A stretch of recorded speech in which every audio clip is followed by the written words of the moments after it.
There's this thing that is causing a lot of you a lot of stress and anxiety, and you're attracting it more and more every single day.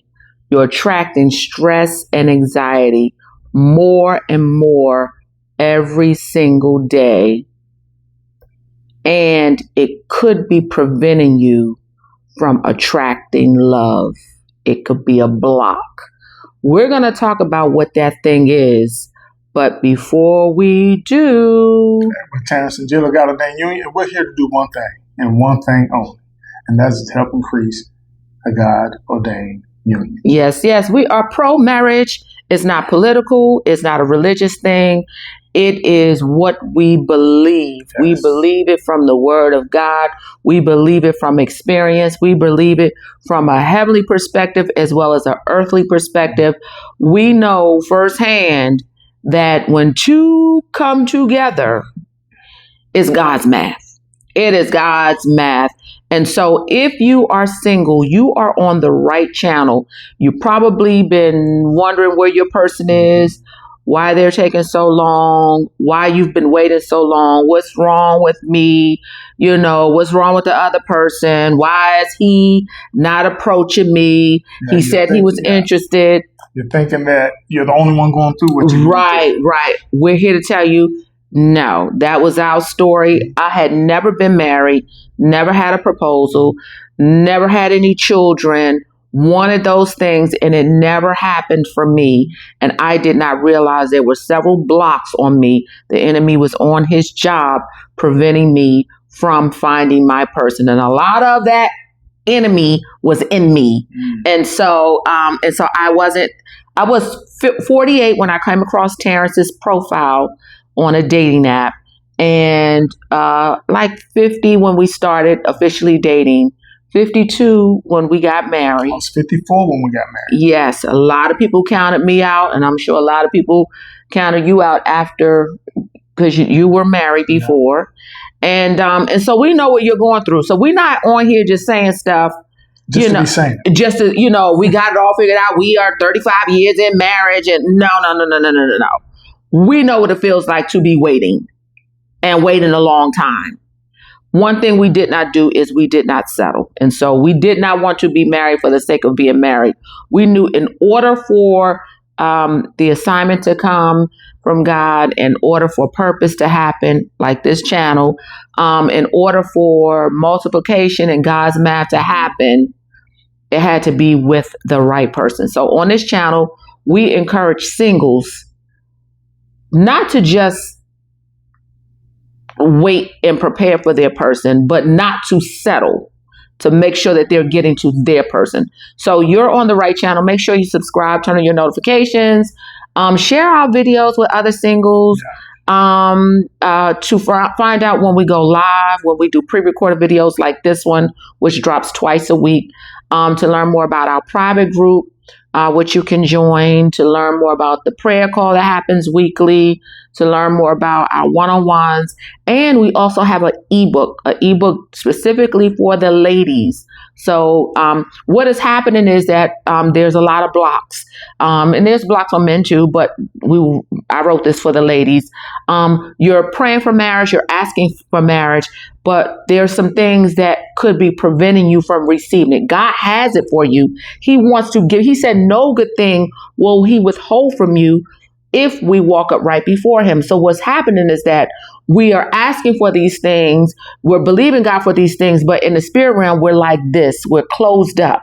And that closing could be unforgiveness. It could be soul ties. It could be generational patterns and curses. It can be a lot of things, resentment, contentment, anything that we're holding on to that is not allowing us to receive, that is not allowing us to see what God has for us, that is not allowing us to hear what he's saying in order to open up to receive these blessings he has. So get the ebook, because not only will it outline some things that you're going through, but it will show you how to get unblocked. So make sure you find out about the ebook. All of that is below. Yes. Also, follow us on IG. Our IG is a God-Ordained Union as well. And that is our day-to-day behind this channel, what we do on a day-to-day. Yeah, it's just to see that what you see here is who we are all the time. Yes. Okay. That was a lot said. It's a lot said, and we got a lot to say. And let me just put this disclaimer out there that give us the benefit of the doubt. Hear this all the way through, because this is probably going to make a few of you uncomfortable of us saying this. But we've got to say it. We're led to say it. We've got to say it. So there's this thing that some of you, a lot of you are carrying, is this issue. And what it's doing is that it is causing so much stress and anxiety on you. It's causing so much stress and anxiety on you that it's causing the way you operate from day to day. It's causing the way you live. It's affecting the way you behave.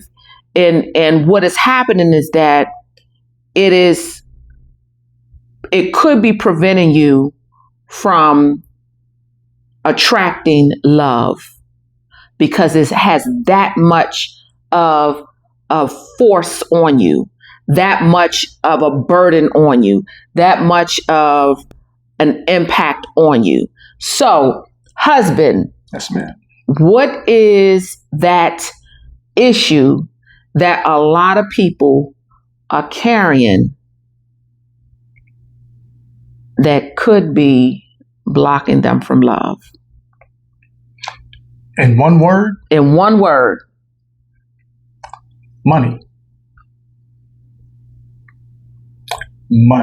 Money. This thing is so deep because first of all, we gotta, the way a lot of us were raised in the church, is that money is off limits. Mm-hmm. The less money we have, the closer you are to God. That's how a lot of us were conditioned. It might not have been said directly, but it was implied, and that's the way we were groomed. And so we didn't, if we even looked like we had more than $100, we felt tense about it. So this thing is so deep because the word of God does not say money is the root of all issue or of all evil. It says the love of it. So this issue is so deep. This money issue is so deep that it has two extremes. It can be one way to poverty, on a spectrum of poverty, the lowest of lack and poverty, to having more money than you know what to do with it and not being able to store it well. Either way is bringing anxiety to your life, and you're operating from it, whether you have lack of it or not enough. So we're going to talk about this. We're going to break this down because, and we believe a lot of you are going to be free after this, and you're going to be able to pinpoint that, oh my God, this has been what I've been carrying. So there's three things that we want to talk about first that money is doing and that it can do on either spectrum. And we're going to talk about it first from the lack, poverty point of view, because that's what we can relate to. We both came from humble beginnings, from public housing, and so, but the Lord did some stuff with us, and so we would be remiss if we don't share that here. But the first thing is that when you are lacking money, we know that first of all, money can't solve a lot of problems, but it can solve a lot of problems. It can solve. If it's stewed right. It can solve a lot of problems. And we have to realize we're earthly beings, and we live in America, most of us, a lot of us. And it doesn't even really matter where we live in the world. We need money to live on earth. And so we have to have it. So we're going to talk about it first of all from the lack point of view. But the first thing is that when you don't have money, you lack options. You lack options. That's huge in itself. Mm-hmm. That's huge. We've been talking about options since we've been together. It's about having options. Options. And so when you don't have options and, you want love, you don't have options. You don't have money to go out and, first of all, you don't have the option to if you only have the option to live in a poverty-ish neighborhood, that's all you're around. Is people who speak in poverty language. You don't have no other option. And so that's being programmed in you. Poverty, and when you don't have options, you don't have options for the best food choices. So you're eating in an unhealthy way. It's causing an effect on your body, your appearance, how you look, causing you maybe to weight gain or gain weight, gain weight. It's causing you to make irrational choices out of survival. It's causing you're walking around, you're stressing about not having options of what account you can pay your rent in, not having, and you stressed about, making ends meet, paying your bills, not having options and multiple streams of income to just survive. Like when you don't have options, that's stress. And that anxiety that it's causing is being camouflaged because you're not thinking about the lack of money or the lack of options as a result of lack of money. You're just thinking that these other issues is causing you anxiety. Yes. So you're not even looking at the root cause of what it could be. So you can't even fix it because you're not even looking at it correctly. But if you had more money, you would have better options, better healthy choice, better lifestyle options, options of where you can live. You don't have to settle for public housing. And not to say that you can't find love in public housing. Don't get me wrong. We're talking about the stress behind it. We're talking about the anxiety behind it. We're not talking about if you live in wherever you live in, however you live in a hut or wherever, and you are not stressed about, then you're good. But we're talking about for a lot of us, we're carrying the anxiety and stress of lack, we're in survival mode. We're trying to make ends meet. Some people are working a job that they really don't want to work at. They're stressful going to work every day. Can you imagine getting up, going to work stressful every single day? You don't have no other options because you don't have a car. And this is the best job that you can on a bus line. You don't have options. And so you're stressed out. And can you imagine you being stressed out? And that is the energy that you're giving off. And it's blocking love. You don't have time to look at, you want to be married, but you don't even have time to you don't have options to even put on a nicer dress or a clean pair of sneakers, or you don't have options. Or to even carry a smile on you. Or to even carry a smile. You're walking around with anxiety. On the other extreme of this, people who have a lot of options, those ones who think they got more than everybody else, and they think they better than everybody else, and they they can buy the best hair, and they can buy the best car, and they can do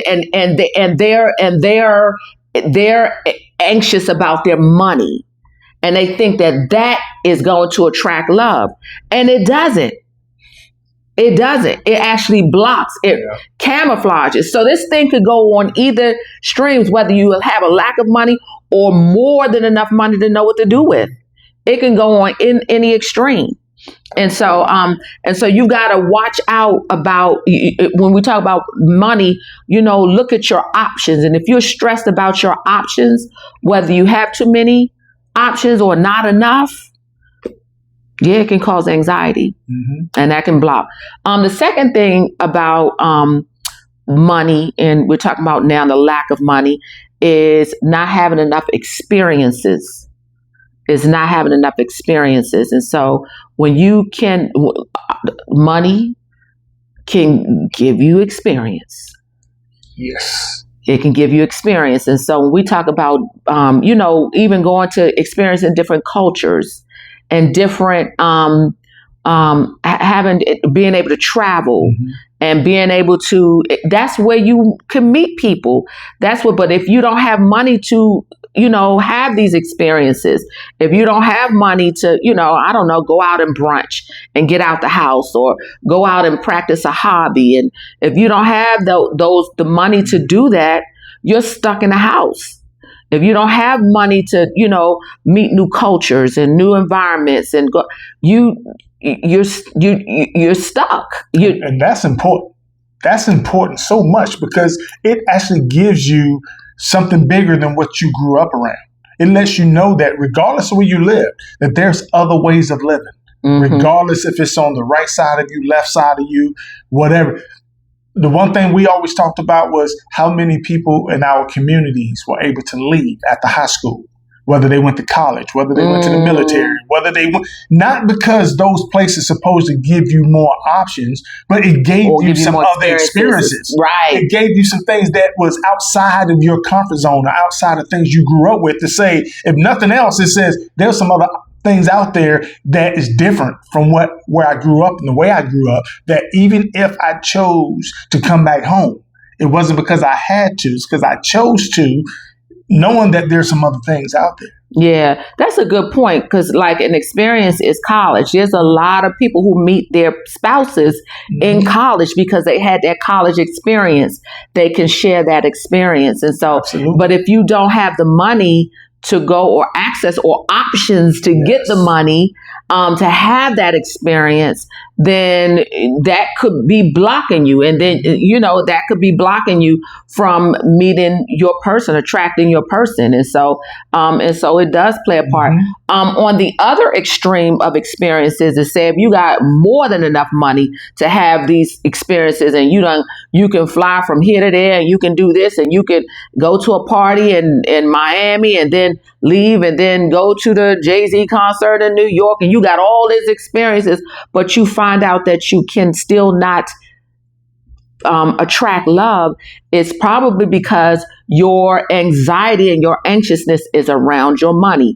What you can do, and I could do this, and I could fly you here, and I could make sure you come here, and I could go here, and where do you want me to go? And I can go to Bali, and I could do this, and I can go to Thailand, and I have all these experiences, but you're lonely, and you still can't find it. You can't relate to people because they don't have your experiences, and you putting people down because they don't have, because you got all of this money, and you wonder why you can't, because money does that, can do that.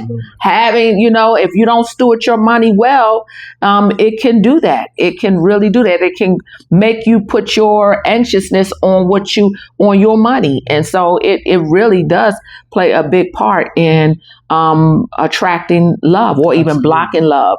The next thing is beliefs. Beliefs. That's the mega.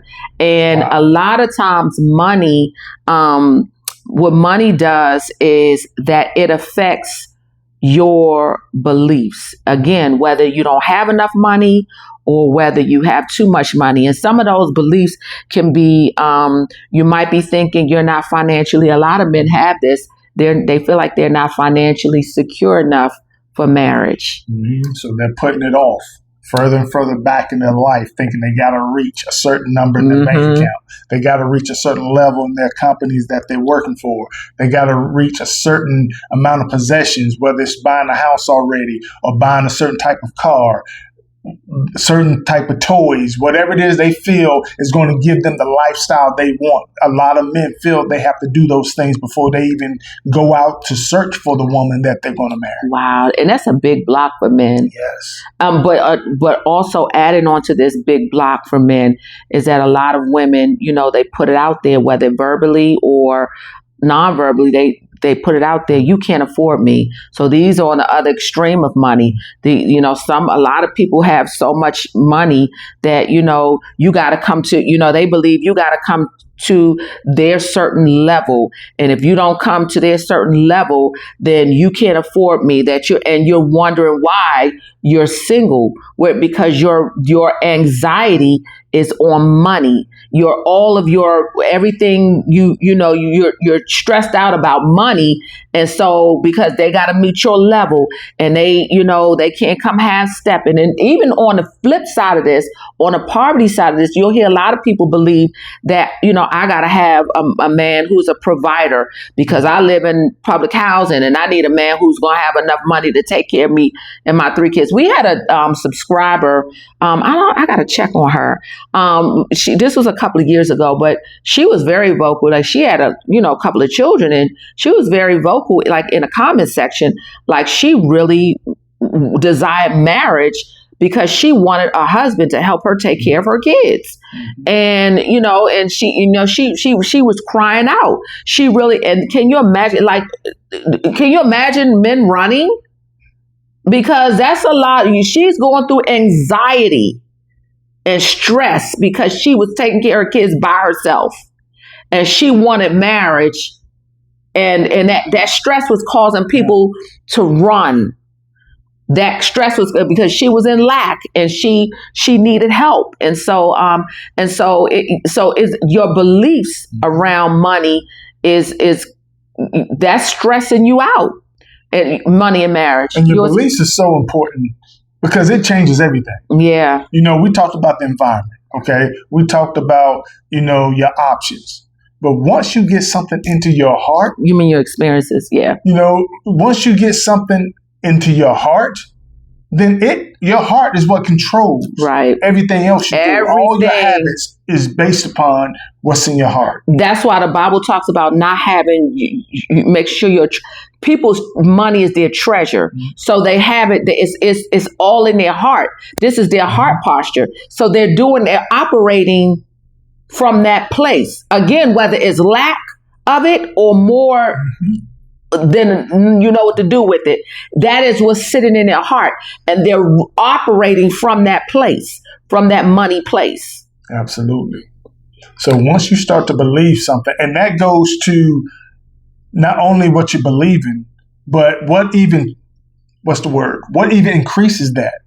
What even reinforces that? Is how many people you hang out with that believe the same thing you believe. Yeah. And they're also speaking negativity. They're speaking lack. They're speaking from a poor person's perspective, poverty mindset. Yeah. So you have to be careful who you come in agreement with. Yeah. And just open conversations. You got to be careful who you become in agreement with, because they can also be coming from a poverty mindset. Yeah. Or from a pompous, proud mindset where it's all about flashing the money and the dollars and the credit cards and we got this and we can go here, and if you can't go here with us then you can't come. And can you imagine you hanging with a group of women who all they do is brunch and travel, and they all lonely, they all want somebody, but that's all they do because they got the money to do it, and they thinking I know I can get a man. Look how I look. I can buy the best hair, I got buy the best nails, I got the best this, I got the design of this, I look good, I smell good, I could buy the best perfume, and they wonder why they can't get anybody. It's because that's what's driving them. That's what is driving them. It's money. So it could go either way, the lack of it or more than enough of it. That's why this thing is so tricky. That's why this thing is so deep. It is because it really does, and it goes for men too. There's a lot of men who got a lot of money and think that, I hear a lot of men say, I got this big old house, I'm just waiting for the right woman. I got this big old house, and wonder why their money is not attracting anybody. I could buy her this big flashy diamond. I could do this. I could even buy her a car, and wonder why they can't get anybody. And wonder why, because that's what their anxiety, their anxiousness, their stress level is all wrapped up into their money. And that's what's driving them. Absolutely. So, how do we get out of that? How do we get out of this money trap that is keeping so many? How can they get out of it? First thing, you got to change your mindset. You got to change your mindset. You got to get in the Word and see what the Word is saying about money, okay, and what that does to you, and how that contributes to your anxiety, right? How that contributes to your stress. You got to get in and learn. And the reason why I say the Word is because you want the Word inside you. You want that in your heart, not what you've been learning over the years with the people you've been hanging out with and the clubs you've been a part of. You want to go back to reinforcing what you're putting inside your ears, okay? What you're putting inside your ears so it can get into your heart. So let the Word get into your heart about money. Okay. Know that everything that you need, God has already placed inside you. It's not about how much money you make. It's about the character that's within you. And you want to start filling yourself with those types of values and just get away from what you've learned over the years and got you where you are now. Yeah, I will say that money, the word says the love of money is the root of all evil. So if everything is just about money, then you got to check that. And that's how, even with this channel, we made it clear, like every day we get email about, how we could take this channel and make so much money off of it. But we did this channel is it's mission driven. It's purpose driven. It's not money driven. And so we've got to be careful of, what we've got to steward this well, because there's a purpose behind this. It's not about, the dollar signs, even though we make money, but it's not about, we do make money, but that's not our primary focus. And then the word also talks about, having abundance mindset. And I think that's where a lot of people are missing, the people who are lacking money. And the lack of money is directly associated, read Proverbs, is directly associated with laziness, with procrastination, not tapping into your gifts, talents, and skills. And so if you are not doing that and you are lacking money, you are out of alignment. You are out of alignment. And again, not to say that you can't get love if you don't have money. That's not what we're saying. What we're saying is that you're clouded. You have literally put, you blocked yourself up from not just love, but just for things that the Lord has for you. So many things that the Lord has for you, whatever it is, advancement, career, whatever, your home, whatever it is, you're blocked up. And so you got to change your mindset. You got to there's some strongholds in your mind that you got to tear down. The Bible talks about that. The word talks about that. There's some strongholds. You got to renew your mind daily, because the enemy wants to keep you lowly. He wants to keep you at a place of lack and poverty. And that is not what he has for you. We lack nothing. None shall suffer lack.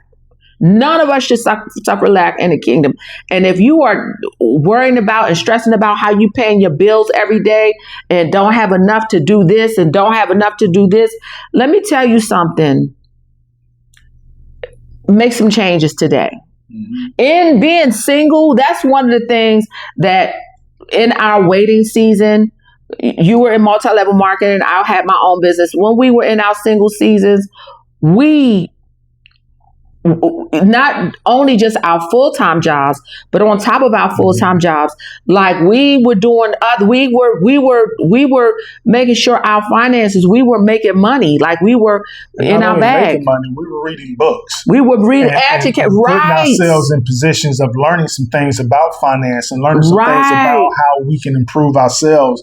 Learning some things about how we can create some options that we didn't have at the time, or take advantage of some options. We were really out trying to improve ourselves, our status, so we can be in a better situation when we met the person. Right, getting the credit together, and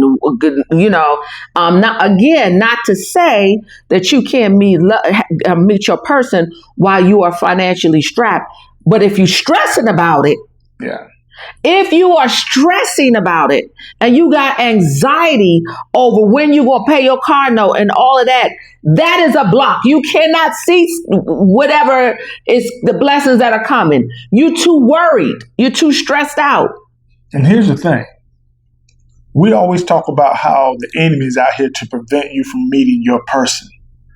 As long as you are keeping yourself in this situation, the enemy said, I ain't got to worry about that. I ain't got to worry. I'm going to let them stay there because that's where I need them to stay. And they're doing this without my help. They don't see their potential. They don't see their gifts, talents, and skills. They're putting themselves down. They're speaking negativity in their own future. Yep. They put themselves in the corner. I don't need to do nothing. They don't even know this is about money. They think they're stressed out about some other stuff. They don't know that. They don't even know they're stressed behind this. So I'm going to let them stay right there where they are because they feel comfortable.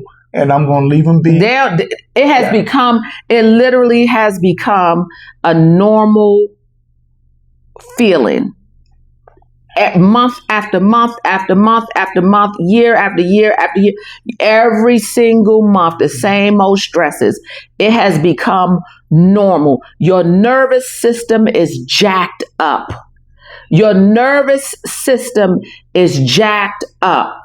And that has become a norm because you're worried about money.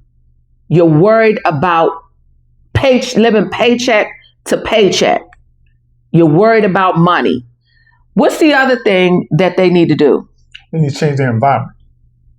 After you change your mindset, after you start getting some new things, some positive things, what the word says about you in your heart, then you need to change your environment. Change your experiences. Yes. And that's move. And here's the thing, and I'm going to warn you about this right now. Whenever you make a change like this, the first thing the enemy is going to do is make it so uncomfortable for you that you feel it's better to stay where you are. Oh, I don't want to go against that. I don't want to go up against that. You know what? I've been here for however many years. I'm comfortable right here. I know I don't like it, but at least I know what to expect. No.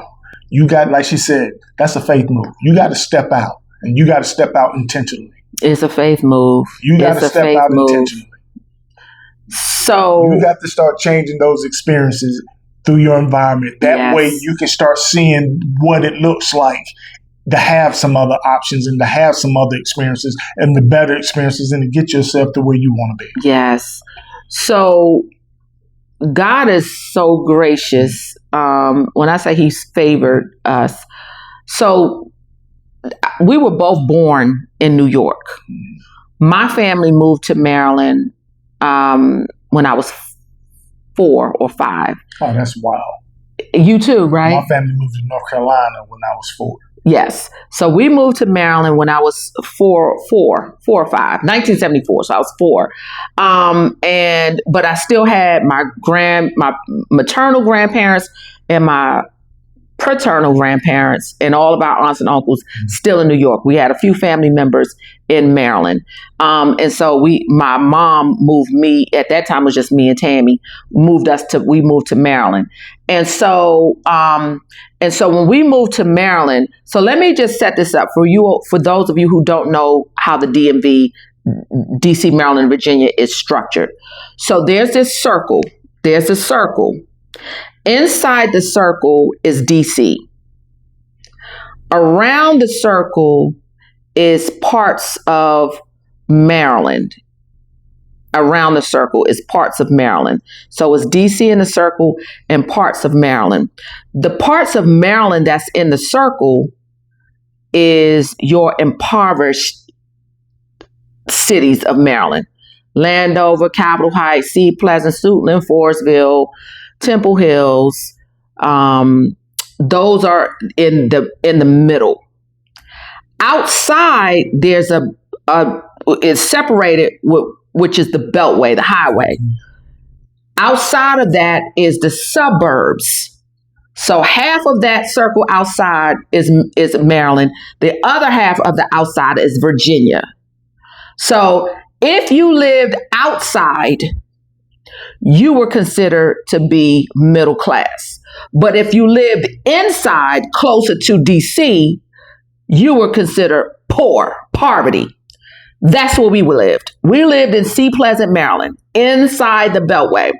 But this is how God is so strategic. Because when we moved there in 1974, 1975, Tammy is 2 years older than me. When we moved there, desegregation happened, where the kids who lived here were bussed out to schools outside of here. So we always went to schools outside of the Beltway. Bowie, Largo, that's where we went to school, outside the Beltway. Inside the Beltway, so we end up moving closer and closer and closer to the line, where we eventually moved outside of the Beltway, because that's where we went to school. And so we end up having our friends. We had the great experience with our friends outside the Beltway. That's where we gained our friendships. But we still have friends, our childhood friends, a lot of them who still had the poverty mindset of inside, and a lot of them did not make it outside. And so we had what you were saying, we had those things where you think you're better than us, you think you this, you think you all of that, and it was because we had at that point we had options, we had experiences. We had new experiences. We experienced different life. I remember my high school friends, they were sisters. Their dad was an accountant. Their mom was a medical doctor. And so they took me under their wing. And so they were the ones who really encouraged me to, you could do this and you could do that. And then I also dated a guy who was, he was college educated, and he's the one who was like, oh no, you should enroll at Bowie. You could do this. Even though I was smart and I was limited to some degree to what was in here.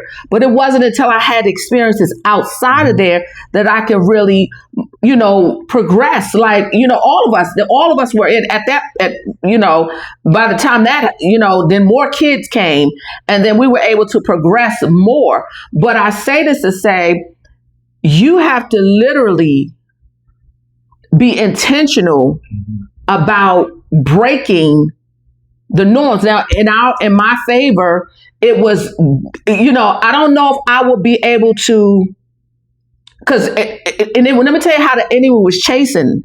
At that time, the enemy was chasing us so bad, chasing us, because most of my friends in here, even though we were all bust out of here, they were so caught up inside the Beltway, they end up getting pregnant at 14, 15, 16 years old. The grace of God is because my parents had us in church. We didn't get pregnant. Well, actually, let me take that back, because Tammy did get pregnant in her teens. She did have my nephew at 18 years old. But because we had already experienced friendships and experiences outside, it did not hold us back. My sister never had to get on welfare, never had to get food stamps, none of those things.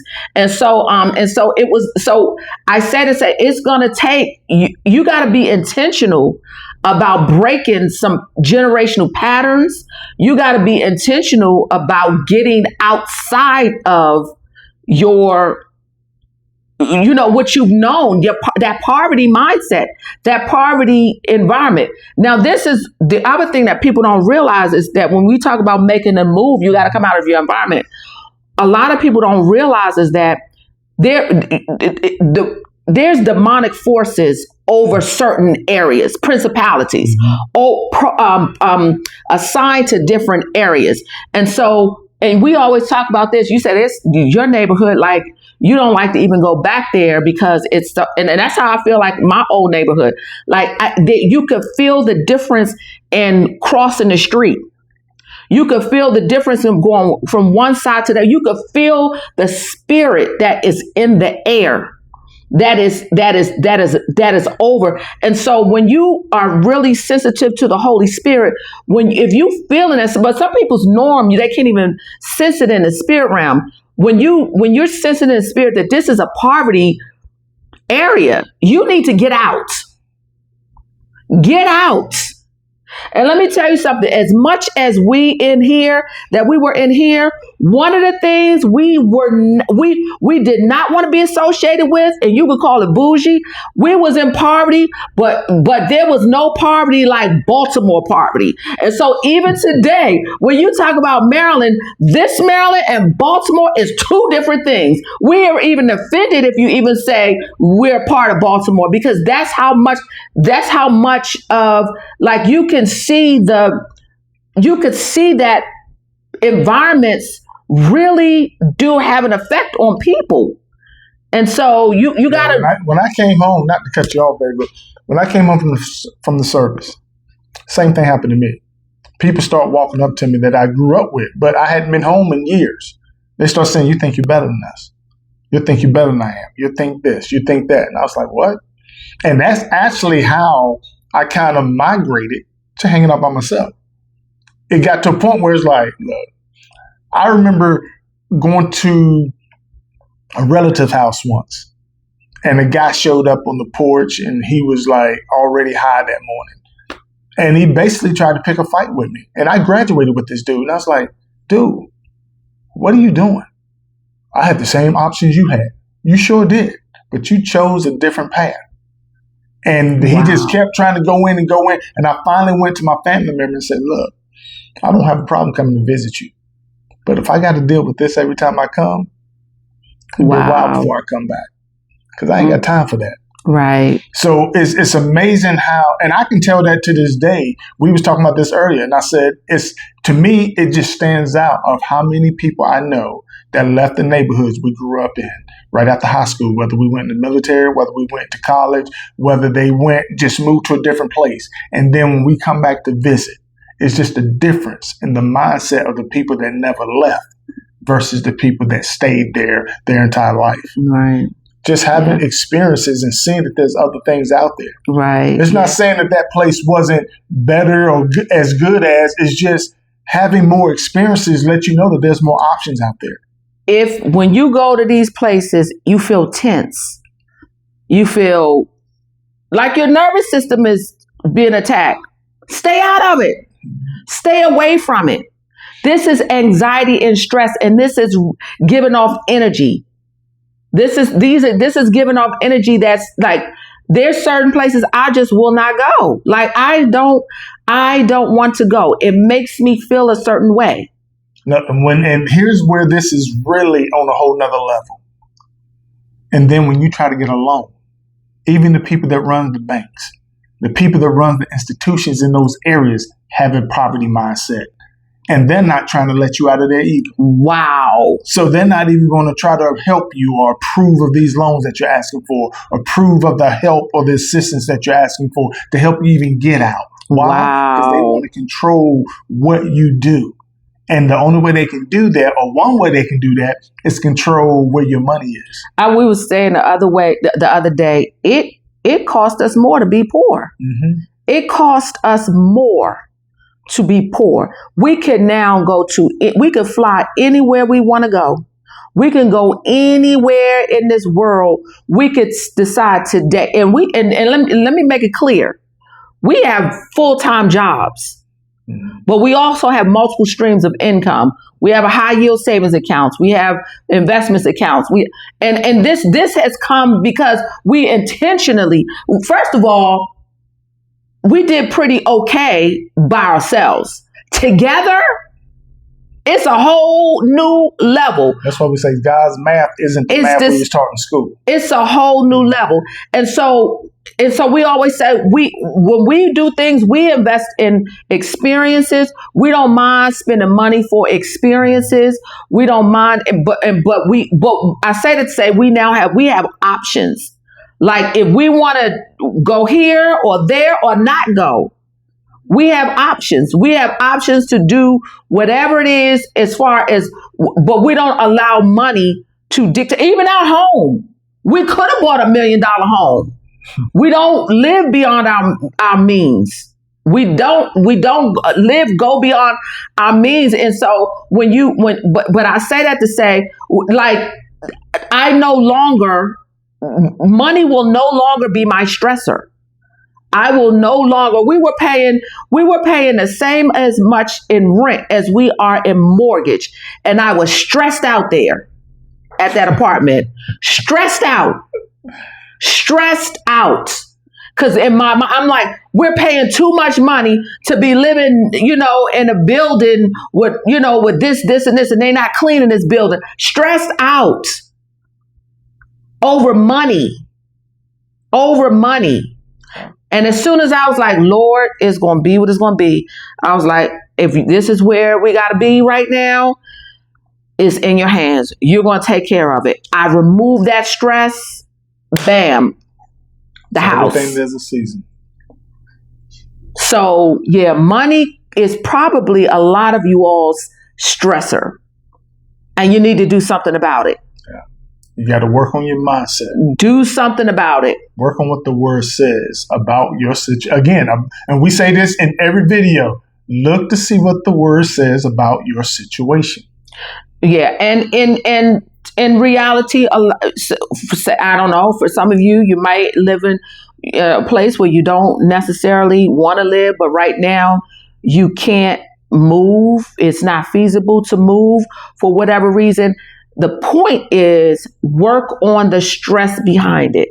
Mm-hmm. If you are stressing out every day coming home, people hanging around outside your door, whatever the stressor is, work on the stress behind it. Work on that, the anxiety. Because the more you're carrying that, the more it's blocking what needs to come in.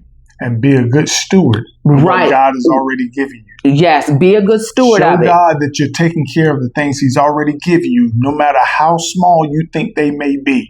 Take care of them. Yes. Because then He knows that you can take care of greater things. Yes. If you don't have the money right now, you want to move and you got a rodent problem, whatever, then sit down and figure out how you can get an exterminator or how you can get some mice traps or whatever, and you take care of what you have right now. But the thing is to remove the anxiety behind it, behind the poverty, remove the anxiety behind it, because it's keeping a lot of people blocked up. So, because you can meet your person right where you are. Yeah, you really can. But money is a lot of people's stress. Yeah. A lot of people say want to get out and do things. They don't have the money to do so, and they stressing about it. They want to buy a new outfit. They want to go here. They were invited to go to this concert, but they don't have the money to buy the tickets. They don't want it. And so you're unable to live a healthy life while you're single. You're unable to do the things you want to do because you don't have the money, or you might have too much money and you're doing all of the things you want to do, but you think treating people that you think are beneath you like crap. And because you think your money can do it, and it's because your money has a way of controlling people. It has a way of controlling people. And so, drop your comments down below. Drop your comments, because this year, make a commitment to work on that. And let me tell you, we could break it. You could break it. A lot of other people, it's a generational issue. It's a generational. My mama was my grandma was in poverty. My mama, her mama, her aunts, her sisters and brothers, and now you find yourself in it. You can break it. It can be broken. It can be broken. And so, and know this. As you just talking, you just reminded me of something when you said generation. You're going to get some people in your family, especially if you live where a lot of your family members are, and y'all do a lot of, cookouts and things together.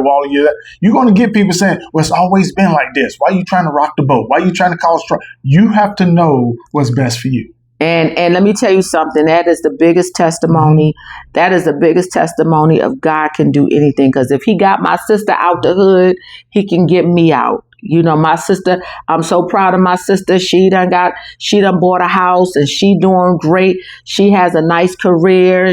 She's traveling, she's doing everything. She's, and I could get out too. So sometimes it only takes one to be the breaker. And so to break, show that it's possible. It's possible to break that curse and that pattern off of a family. And so, yeah. So with that said, we pray that this sends you back to the word and what it says again about your situation. About money, yes. And we look so forward to seeing you guys in our next video. Yep. Peace. Peace.